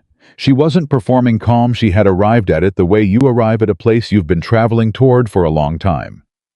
Fraudulent usage contracts, forged documents substituted into the county records office, payroll theft, 2 sets of books." She paused. "And the testimony of the county records clerk who watched your man remove the original Anderson Ridge grant documents and replace them with forgeries 6 months ago." Aldridge looked at her. The full measuring look he'd given her in the records room the previous afternoon, but different now because now he knew exactly who he was looking at. "You've been thorough," he said. "Yes." She reached into her coat and produced the case index, the full compiled indexed summary of everything. "This is a copy. The original is with Judge Harlan in Helena, where it arrived yesterday afternoon." She held it out, not offering it, presenting it, making him see it. "Everything on this ranch that you and Mr. Holt have constructed over the past 2 years is documented in that folder. The Morrison and Crane connection, the Meridian Holdings contracts, Harlow Land and Cattle, Western Range Associates, the forged grant substitution, the payroll fraud." She paused one beat. "And James Crail. That landed." She saw it land, a very small tightening around Aldridge's eyes, immediately controlled. "James Crail is a respected businessman. James Crail is a man who helped defraud my family out of our property 7 years ago," Lily said, "using the same method you used here through the same law firm. He's listed in your filing as a supporting witness, and he is named in the sworn evidence currently before Judge Harlan as a participating member of a fraud network that spans at least 3 territorial counties." She let that settle for exactly 1 second. "That's not my determination. That's the judge's." The yard was very quiet. One of the ranch hands shifted his weight. That small movement was somehow the loudest thing in the space. Aldridge looked at Holt. Holt looked at the ground. In that look was everything. The calculation running out. the exit routes closing one by one. "You have no legal standing to block a legitimate title claim," Aldridge said. But the authority had shifted. It was surface now, not foundation. "The injunction does," Caleb said. "And when the original grant documents are recovered from your possession, whether you produce them voluntarily or a territorial marshal is sent to collect them, the title claim dies. You know that." He took one step forward. Not aggressive, certain. "It's over, Aldridge. The only question now is how much worse you want to make it for yourself." Holt broke first. She had half expected it to be Doyle younger, more afraid, less invested, but it was Holt, the operations manager who had run this scheme with such careful competence. For 2 years, suddenly looked in the full morning light with 11 witnesses, and a documented case already in a judge's hands, like a man who was standing at the bottom of a very long fall and finally feeling the ground. "I want an attorney," Holt said. Not to Aldridge, not to Caleb, to the air in front of him, as if the words were a reflex. "I want to speak with an attorney before anything else happens." Aldridge turned to look at him. What passed over Aldridge's face in that moment was the cold fury of a man who has just been abandoned by someone he thought he owned. "Gerald, I have a family," Holt said. His voice had gone small. Not soft small the way things get when they've been compressed past their natural size. "I have 3 children. I am not—" He stopped, gathered himself, tried again. "What I did on this ranch I did because you told me it was legal, that the contracts were legitimate, that the title process was— Don't." Aldridge's voice dropped to something very cold. "Don't do that in front of witnesses." "It's already done," Lily said quietly. "Everything he just said is already in the air, and there are 12 people who heard it." Doyle stepped sideways away from both of them. A physical statement. Pratt, watching Doyle, did the same. 2 men separating themselves from a sinking ship with the particular visible relief of people who had always felt the water rising and had never quite said so. Roy Sumner watched all of this from the front of the assembled workers. His face was not angry. It was the face of a man who has been patient for a very long time and is now watching patience bear its fruit. Aldridge stood alone in the center of what had been his operation 2 hours ago, and understood in whatever way men like him understand things that it was finished. He looked at Caleb. "You'll have attorneys of your own to deal with. The injunction is a temporary measure. My firm will challenge." "Challenge it with what?" Caleb's voice hadn't changed in temperature through any of this. Still even. Still quiet. Still the voice of the man who fixed fences and listened and watched for 2 years without breaking. "The documents you have are forgeries. The witnesses you've lined up, Crail included, are already named in the court's evidence. The contracts are void because the payments were never made, which the ranch's own payment ledgers establish. And every person who touched this scheme on this ranch is standing in this yard right now in front of witnesses and has been since before you came out that door." He paused. "Go back to Helena Aldridge. And take your attorneys with you when you go." Aldridge looked at him for a long moment. Then he turned, walked back into the house, and the sound of his footsteps going up the stairs was the loneliest sound Lily had heard in a long time. The territorial marshal arrived the following afternoon. Thomas Birch had arranged it. Judge Harlan had issued the necessary orders within hours of receiving the compiled documentation, and the marshal had ridden through the night with papers for Aldridge, Holt, and Crail, who was apprehended in Helena before he could leave the territory. Doyle was questioned and released his cooperation, secured by the simple reality that he'd signed Lily's receipt document, which established beyond argument that he'd participated in removing original records at Holt's direction. His cooperation was full and immediate. Pratt, who turned out to have known even less than Doyle had suspected, was not charged. Lily stood on the porch of the main house and watched the marshal escort Aldridge and Holt down the front steps and across the yard to the waiting horses. She felt many things. None of them were what she'd expected to feel. She had imagined on the hard days, the days when the land was gone, and her father was gone, and the fraudulent papers were signed, and everything was simply done. She had imagined that if she ever watched the kind of man who had done it get walked away in custody, she would feel something large, something that matched the size of what had been taken. What she actually felt was quieter than that. Smaller, and realer. The particular release of a you've held so long, you've stopped noticing. It's there, and then it's gone, and your shoulders drop an inch, and you breathe differently. Roy Sumner was standing in the yard. He wasn't watching Holt. He was watching Caleb, who was talking to the marshal, speaking quietly, producing documents, answering questions, in the same unhurried way he did everything. "He's something, isn't he?" Roy said, not quite to Lily, not quite to himself. She looked at Caleb across the yard. At the worn shirt. The hat pushed back slightly. The way he stood with no additional weight or performance, now that everyone knew who he was, exactly the same as he'd always stood. "Yes. He is." Roy looked at her sideways. The ghost of something like a knowing expression crossed his weathered face, but he was too decent a man to push on it. "The back wages," he said instead. Is that actually going to happen?" "The payroll fraud documentation is in Judge Harlan's hands." Birch filed a wage recovery claim as part of the same proceeding. It won't be immediate, but it's not theoretical either. It's documented, and it's before a court. She looked at him directly. "Your daughter is getting her boots, Roy." He looked out across the yard, and his throat moved. He didn't say anything. He didn't need to. That evening, after the marshal had gone, and the ranch had settled into a different kind of quiet, the kind that follows the release of long pressure, looser and stranger than ordinary quiet. Caleb found her at the creek bend. She'd gone there without quite deciding to. The place had accumulated meaning over the past 2 weeks without her permission. He came and stood a few feet away, and they were both quiet for a while, and the creek did what creeks do. "I owe you something," he said finally. "You owe me my contracted wage, which I expect to be paid in full." The corner of his mouth moved. "That too. What else did you have in mind?" He turned to face her. She could see in his expression that he'd been thinking about what he wanted to say, and had decided not to be careful about it. "An apology, a real one. Not the kind I've been giving you where I acknowledge what I did and explain why I did it. Those aren't apologies. Those are defenses wearing apologies' clothes." He stopped. "I manipulated you into coming here. I used your history as a calculation. I let you trust me before you knew who I were trusting.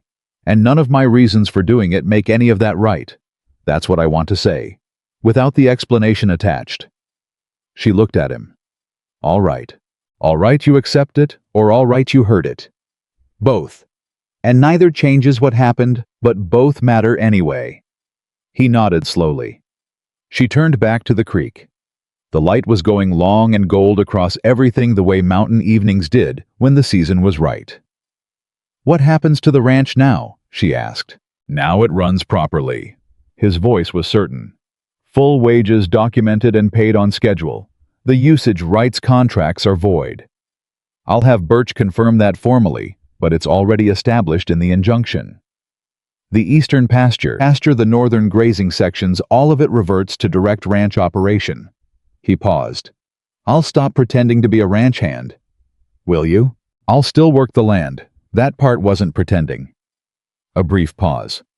"But I'll do it as myself, which is what I should have been doing from the start." She absorbed that. It's harder.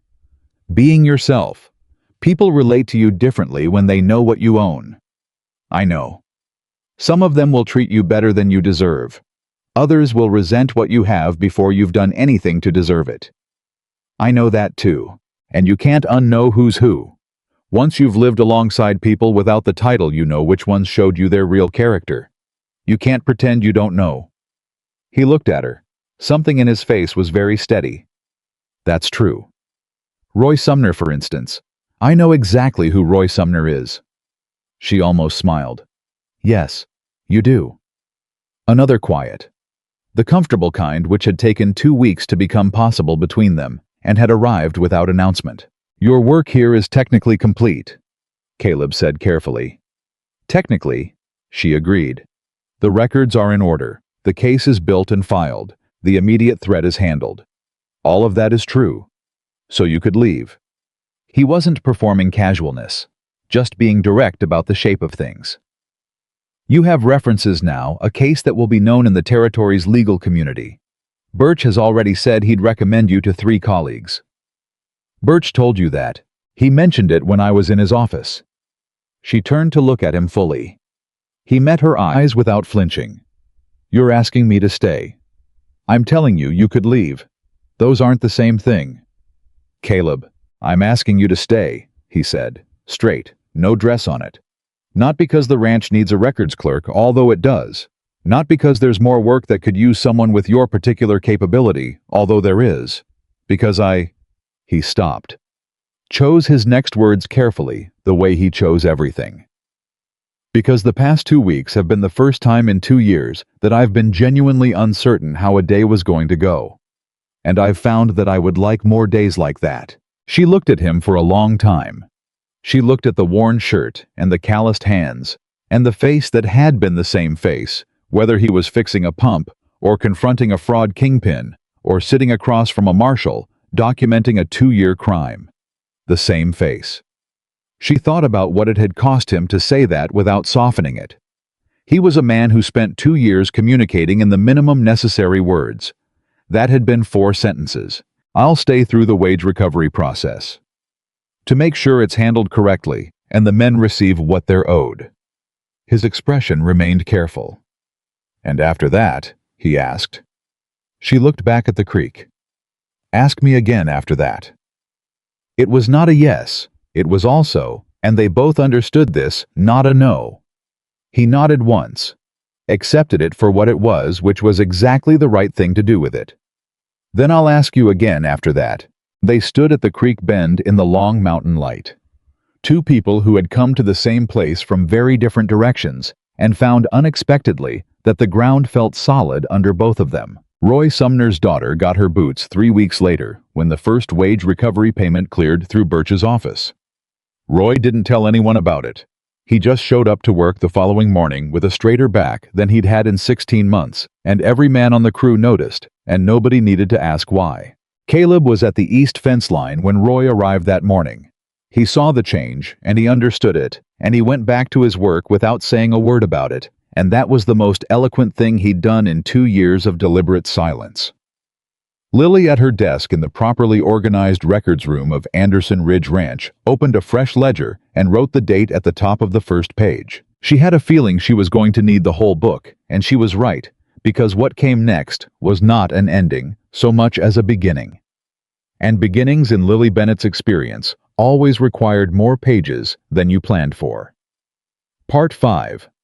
The woman who loved the man, not his fortune. The wage recovery hearing was scheduled for the 3rd week of October in a courtroom in Helena that smelled of wood smoke and old paper, and the particular staleness of rooms where consequential things have been decided for a long time. Lily went. She hadn't been asked to. Birch had everything he needed, and her presence wasn't legally required.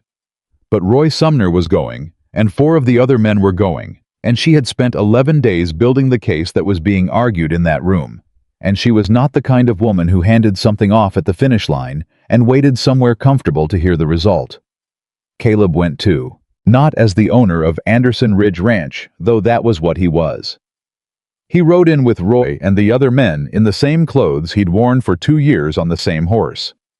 He tied up at the same post they tied up at and walked into the courthouse the same way they walked in. The men noticed this. They didn't say anything about it, but they noticed, and the noticing changed something in the way they walked beside him. Thomas Birch was already inside arranging papers with the focused efficiency of a man who had been practicing law for 40 years and retained every useful habit while shedding every unnecessary one. He was 71, as Lily had been told, with white hair and sharp eyes behind steel-rimmed spectacles. And when he saw her come through the door, he stood up fully and extended his hand. Miss Bennett, Birch said. I've read everything you compiled, twice. He held her hand for a moment before releasing it. Your father was a good man. I knew him slightly years ago through county records business. I want you to know I thought about him while I was reading your work. She hadn't expected that. She held herself very still for a moment.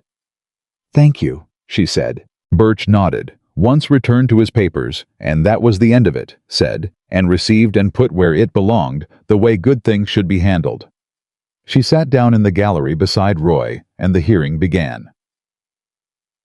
What happened in that courtroom over the following 3 hours was on one level a legal proceeding measured and formal and built on the language of contracts and title and documented evidence. Birch presented everything methodically, with the practiced calm of a man who knew his case was airtight and therefore didn't need to perform anything about it. The opposing counsel from Morrison and Crane, a younger man clearly assigned to this case because the senior partners wanted distance from it, objected 3 times and was overruled 3 times and eventually stopped objecting. But underneath the legal surface, what was happening in that room was something Lily had only seen once before, and that time it had gone the other way. The truth was being established, officially, permanently, in a record that couldn't be undone. When Birch read the wage figures into the record, the full amount owed to each man with dates and calculated interest, she heard Roy Sumner beside her take a breath that was not quite steady. She didn't look at him. She looked at the judge who was writing, whose pen moving across paper was the most important sound in the world at that particular moment. When the Morrison and Crane attorney stood to argue that the usage contracts had been entered into in good faith and represented legitimate business arrangements, Birch simply opened the correspondence file, the letters between Aldridge and Holt that she had copied at midnight 3 weeks earlier, and read 2 paragraphs aloud. The courtroom went very quiet. The Morrison and Crane attorney sat down. He didn't try again. When Judge Harlan issued his ruling an hour later, it was comprehensive and clear, and left no room for subsequent challenge on any of the major points. The usage contracts were void. The original grant documents recovered from Aldridge's Helena office by the marshal on the morning of his arrest were restored to the county records in their proper form. The wage recovery claim was granted in full with interest. Anderson Ridge Ranch's title was confirmed without encumbrance in the name of Caleb Anderson, and Victor Aldridge, who was present in the courtroom in the custody of a territorial deputy, heard every word of it. He sat very straight through all of it, which she had expected. Men like Aldridge didn't collapse in courtrooms. They calculated even at the end. But when the judge finished speaking and the deputy stood to escort Aldridge out, he turned his head and looked at Lily across the room. She looked back. She didn't blink. She didn't look away. She held his gaze until he turned and walked out the door, and then she let out a breath she'd been holding for approximately 7 years and turned her face forward. Done.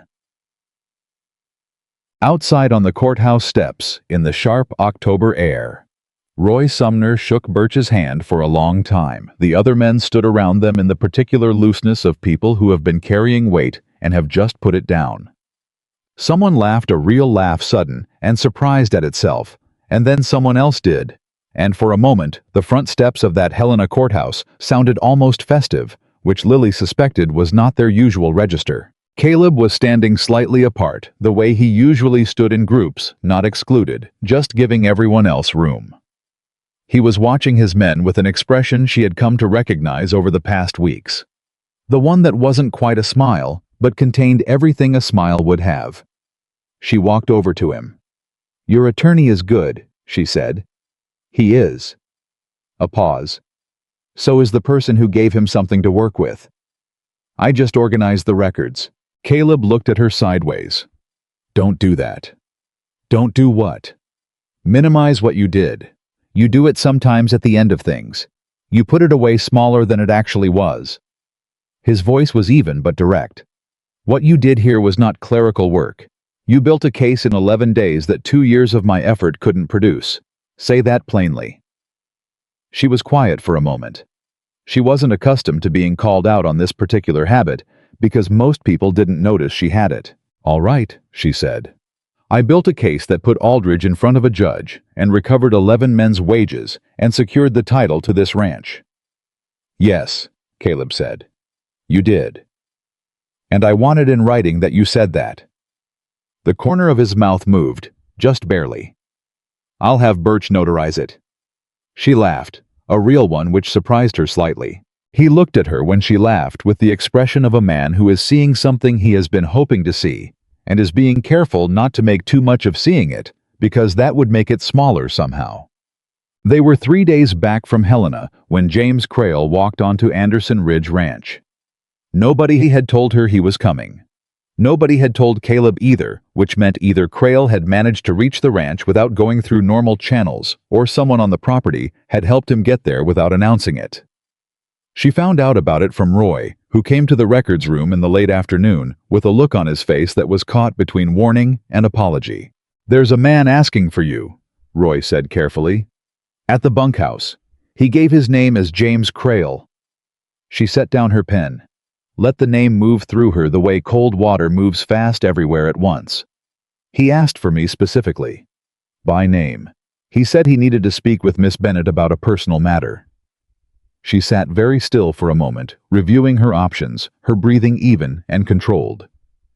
"Is he alone?" "Far as I can tell." "Does Caleb know?" "Sending word now." "Good." She stood up. "I'll go to him." Roy took a step toward her. "You don't have to." "I know." She straightened her coat. "I want to." Crail was older than she remembered. She had been 24 the last time she'd seen him, and he had seemed enormous to her. Then a large man, in a large chair, in a large office, full of the particular authority of someone who has never had reason to question whether he belongs in a room.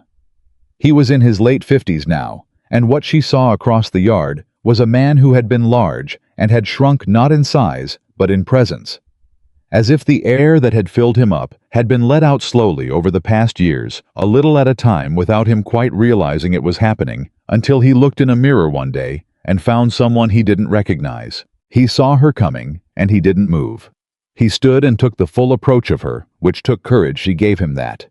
It would have been easier to look at the ground. She stopped 6 feet from him. "Miss Bennet," he said. His voice had aged too. Not weak, careful. The voice of a man who had been listening to himself differently lately. "Mr. Crail," she said, "I wanted to speak with you before the court proceedings move forward. Before my name becomes part of the official record, in a way that can't be changed." He stopped. "I came without asking permission because I knew if I asked, you'd have the right to say no, and you would have been right to say no, and I needed to say this anyway." She waited. He looked at her.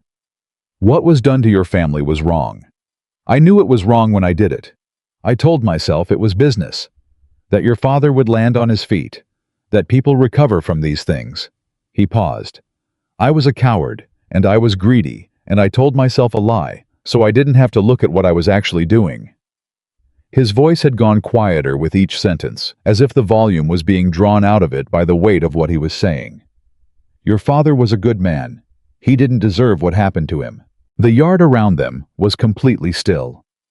Lily looked at James Crail for a long time. She looked at the shrunk presence of him and the careful voice and the fact that he had come here, which had cost him something, not enough probably, but something. She thought about what she wanted. Not what would be satisfying to say, not what the moment theatrically called for. What she actually wanted. "Why did you come here to tell me this?" she said. "The proceedings are going forward regardless. Your cooperation with the marshal is already documented. Telling me personally doesn't change your legal situation." "No," Crail said. "It doesn't." "So why?" He looked at her directly. "Because I've been telling myself that apology wasn't possible for 7 years. Because you made it impossible for me to keep telling myself that by standing up in a courtroom and doing the thing I was too afraid to do when it would have actually helped your family." He stopped. "Because you deserve to hear it, that's all. That's the only reason." She was quiet. She had imagined over 7 years many versions of this moment.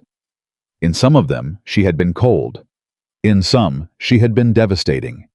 In some version, she had said things that would have made him feel the full weight of what she'd carried since the day she'd signed a paper she'd been lied into signing. What she actually felt standing in front of James Crail in the October air, with the proceedings behind her, and the ranch's legitimate title confirmed, and 11 men's wages recovered, and her father's name clear in her own heart, if not in any court, was tired. Not the bad kind. The kind that comes after you've finished something hard, and your body finally admits it's been working. "I accept your apology," she said. "Not for you, for myself. Because carrying what I've been carrying about your name for 7 years is heavier than putting it down." He closed his eyes for a moment. Opened them. "Thank you," he said quietly. Don't thank me. Go home. Cooperate fully with the court. And if you ever have the chance to stop something like what you helped do to my family from happening to someone else, do it. That's the apology that matters." She turned and walked back toward the main house. She didn't look back. She was halfway across the yard when she felt, rather than heard, Caleb fall into step beside her. He must have come from the side entrance, must have seen most of it from a distance. He didn't say anything. She didn't say anything. They walked side by side across the yard, and that was enough. That evening, she sat at the records room desk, her desk, after 6 weeks, with the fresh ledger open in front of her and her pen in her hand, and she looked at the pages she'd filled in the past weeks and thought about what came next. Not for the ranch. The ranch was clear. The records were clean and indexed and accurate for the first time in years, and going forward, they would stay that way because she'd built a system that a reasonably careful person could maintain without her. She had done her job. The contracted work was finished. She thought about what came next for herself. Birch's colleagues. 3 referrals, he'd said, and she knew Birch well enough by now to know that his recommendations carried real weight. She could be in a new county by Christmas. A new case, a new set of crooked ledgers, a new set of people who needed someone to sit in a room and follow threads until the whole rotten thing came apart. She was good at it. She was the best at it she'd ever been, because this case had pushed her harder than anything she'd handled before, and she'd come through it with her record intact, and her name attached to an outcome that people in the territory were going to be talking about for years. She could go. The pen sat in her hand. She heard boots in this hallway, the specific rhythm she'd learned without meaning to. 3 steps, then a pause, and Caleb appeared in the doorway. He was carrying 2 cups of coffee, the way he had on that second night when everything was still uncertain, and she was still deciding how much of herself to invest in any of this. He set one on the corner of the desk. She looked at it. "You're thinking about leaving," he said. Not a question. Just a direct reading of whatever was on her face. "I'm thinking about what comes next," she said. "Those aren't different things. Sometimes they are." He settled into the chair across from her, the same chair he'd sat in at midnight when he'd talked for 2 hours and she'd listened. He wrapped both hands around his cup and looked at her with the steady patience of a man who has waited 2 years for things and has learned that pushing doesn't actually speed anything up. "Tell me what you're thinking," he said. Straight. She set down her pen. "Birch has 3 referrals for me. Good cases from what he described. There are people in other counties with the same problems this ranch had 2 months ago. And I'm built for this work. I know how to do it. I know how to walk into a room full of crooked records and find the thing that breaks it open." "Yes," Caleb said. "You are, and you do. So I should go." "Should." She looked at him. "That's the rational conclusion. I'm not asking about the rational conclusion." His voice was quiet and direct. "I'm asking what you want." The question sat between them in the lamplight. Outside the ranch was settling into its night sounds. Distant horses wind in the timber, the creak of the old main house adjusting to the cooling air. She thought about what she wanted. She thought about the morning she'd arrived on a wagon with a suitcase and a folder of references, and how the ranch had appeared around the bend of the road, and how she'd told herself she was not here to be impressed. She thought about the quiet cowboy she'd barely noticed repairing a fence near the entrance. She thought about how wrong she'd been, not about being impressed. She still wasn't impressed by acreage or property lines, but about what she'd thought she was seeing. She thought about what she actually saw now. A man who had chosen a hard, particular honesty over the easier dishonesty of his position, who had gotten it wrong in important ways and said so plainly, who listened more than he spoke and worked harder than anyone required him to, and treated the people around him as if their dignity was not contingent on what they owned. She thought about Roy Sumner's daughter and her boots. She thought about her father, who had been a good man, and about Thomas Birch saying so in a courthouse hallway, and about how that had felt. Not like healing exactly, but like something being seen that had been in the dark for a long time. She started. Stopped. Started again. "I want to do work that matters. I want to be somewhere that isn't built on someone's lie about who they are or what they owe each other." She looked at Caleb steadily. I want to not have to start over again in a stranger's records room, figuring out from scratch who I can trust. His eyes didn't move from her face. Then stay, he said, simply, without dress or performance. Not because the ranch needs you, not because there's more work, because I want you here, and I think if you're honest about it, you want to be here, and everything else. The referrals, the other cases, all of it will still exist next year and the year after. But this, he paused. This specific thing between two specific people right now that has a shorter window. She was quiet for a long moment. You're not wrong, she said. I know. The corner of his mouth moved. Say the whole thing. She looked at him. At the worn shirt and the honest eyes and the man behind both. I'll stay, she said. Not through the next case or the next process. Just I'll stay. Something in his face changed. Not dramatically. Quietly, the way things changed in Caleb Anderson, from the inside out, real before it was visible. All right, he said. Don't make it complicated. I won't. And I'll still do the referral cases. Not right now, but eventually. That's part of who I am, and it's not changing. I know, he said. I wouldn't want it to. She picked up her pen and looked at the open ledger. Then we're agreed, she said. We're agreed. She wrote the date at the top of a fresh page and kept going.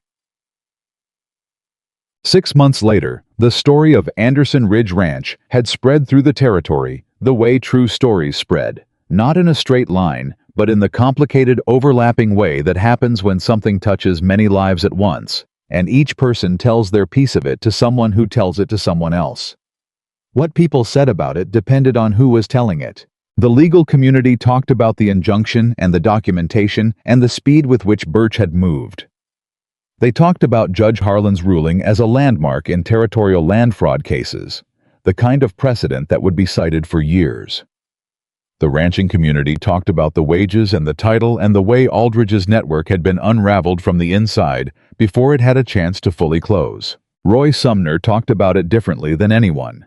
He told his version in the evenings in the bunkhouse to men who mostly already knew it, but wanted to hear it said out loud again. He talked about a woman who came in with a suitcase and a folder of references and turned the whole thing inside out in 11 days. He talked about a man who had given up the comfort of being known for 2 years because the truth mattered more than his convenience. I was angry at him, Roy told the men more than once. I had every right to be. He knew what was being done to us, and he didn't stop it when he could have. He always paused there. Let that sit. And he was also the man who rode to Helena himself in the dark to make sure the case got there in time. Both things are true. People are complicated. The men nodded at that. Complexity was not abstract to men who worked the land. They understood that the same soil that grew good grass could swallow a horse in the wrong spot, and that the same weather that gave you the spring you needed could take the summer you'd counted on. Roy's daughter got her boots. She wore them to school every day through the winter, and Roy watched her walk away down the road each morning and felt the particular satisfaction of a man who has seen justice done and knows what justice actually costs and values it accordingly. In April, Lily received a letter from Thomas Birch with the details of a case in the next county. A family of 4 who had lost 300 acres to a fraudulent survey claim that had been in litigation for 2 years without resolution. Birch's note was 3 lines. The third line said, I believe you could break this open in a month. Tell me when you want to go. She read the letter twice, folded it, kept it on her desk for a week. On a Tuesday morning, she brought it to Caleb, who was at the north stable doing something with the water pump that had apparently started running poorly again.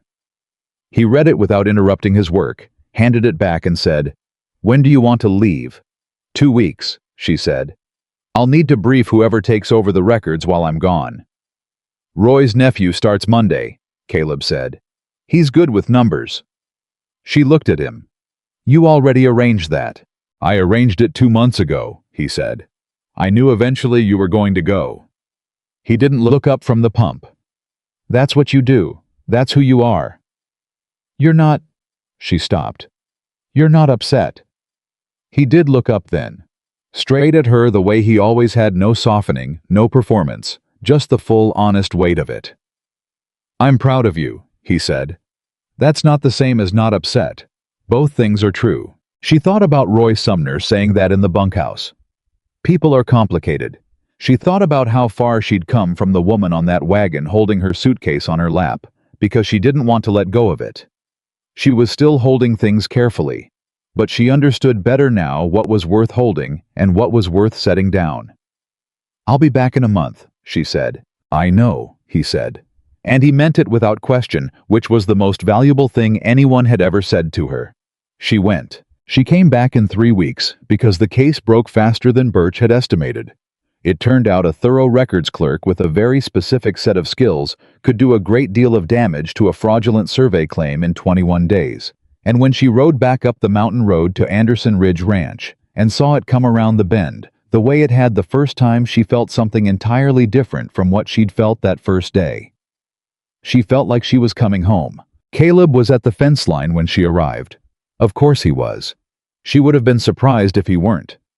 He looked up when he heard the horse, and he looked at her, the way he always looked at her, steady and direct, and without anything he had to hide anymore, and he walked to meet her. 3 weeks, he said. I said a month. I was being conservative. He almost smiled. You were being you. She dismounted, stood in front of him in the October light, which had a different quality now than it had had the previous October, warmer, somehow, even as the season turned colder. She looked at the ranch behind him. The fences, the outbuildings, the main house with its 2 stories of stone and weathered wood, built by someone who intended to stay. The land running away toward the mountains in every direction, solid and clear and unencumbered, owned by the right person and worked by men who were paid what they were owed. She looked at Caleb Anderson, the quiet cowboy who had fixed fences and listened and treated every person around him with the same dignity, regardless of what they owned or didn't own. The man who had made serious mistakes and said so without looking away.